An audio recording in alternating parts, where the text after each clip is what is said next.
उनके पति के गलत आचरण के बारे में पता लगा तो बहुत दुख हुआ, स्वयं को खत्म करने की भी। हम आपसे प्रार्थना करते हैं सबसे, आज कोई पवित्र नहीं है। 100 में अगर 1% की बात आवे तो उसमें भी हमें संशय रहेगा। ना बच्चा पवित्र है ना बच्ची पवित्र है।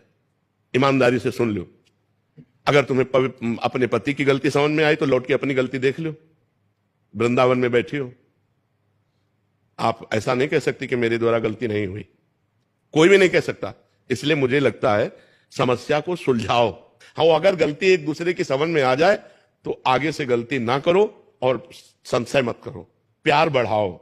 आप अपना इतना प्यार बढ़ाओ कि पीछे की गलतियां सब ढक जाएं। अगर एक दूसरे की टांग खींचोगे तो तुम्हारा जीवन संकटपूर्ण हो जाएगा, पक्की बात समझ लो। ये हम इसलिए कह रहे हैं ना कि आज का जो वातावरण चल रहा है उसमें अगर ये सोचो कि सती साध्वी पवित्र मिलना तो होगा कोई भाई, पर वही से है दीपक लेके खोजना, है नहीं, मुश्किल ही मिलेगा। और कोई बाल ब्रह्मचारी पति कि जब तक ब्याह नहीं हुआ तब तक वो कोई गलत आचरण मिलना मुश्किल ही है।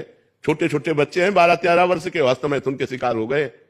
गंदी बात तो गंदी, मोबाइल हाथ में है, बड़े बड़े मोबाइल हाथ में, तो हर चीज सर्च करके वो गंदी सब बातें देख रहे हैं, गंदे आचरण देख रहे हैं। तो हमें लगता है कि गृहस्थी को संभालने के लिए और पति को प्यार करके ऐसा सुख संपादन करो कि तुम्हारी गृहस्थी न टूटने पावे, नहीं तो फिर कुछ दिनों बाद आपस में मनमुटाव बढ़कर फिर डिवोर्स वाली बात आ जाती है, फिर जीवन सब नष्ट हो जाता है, फिर नष्ट हो जाता है। इसलिए हमारी प्रार्थना है कि गलतियां सबसे होती हैं, क्षमा करना चाहिए अपने पति की गलतियों को या पत्नी की गलतियों को, और दोनों को प्यार से रह करके एक नया जीवन बनाना चाहिए। पूर्व के जीवन में मिट्टी डालो, जब से तुमने हाथ मिलाया तब से पवित्र जीवन करो। ना तुम किसी और पुरुष की तरफ देखो, ना वो किसी और स्त्री की तरफ देखो, दोनों मिलकर जीवन निर्वाह करो, तब तो चल जाएगा। और अगर महाराज जी, अगर वो एक दूसरे जैसे ये हैं, पति नहीं सुधरना चाह रहे हैं, पत्नी नहीं सुधरना चाह रही है, फिर वो दूसरा रास्ता हो गया।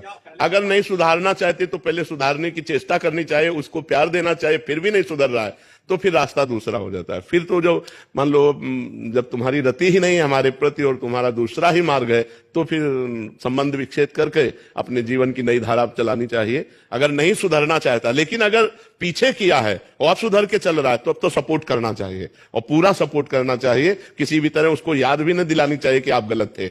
लेकिन अगर आज भी गलती कर रहा है और हम सुधारने की चेष्टा कर रहे हैं और नहीं सुधर रहा है और वो गलत मार्ग का ही अनुसरण करता है तो फिर रास्ता दूसरा आ जाता है कि आप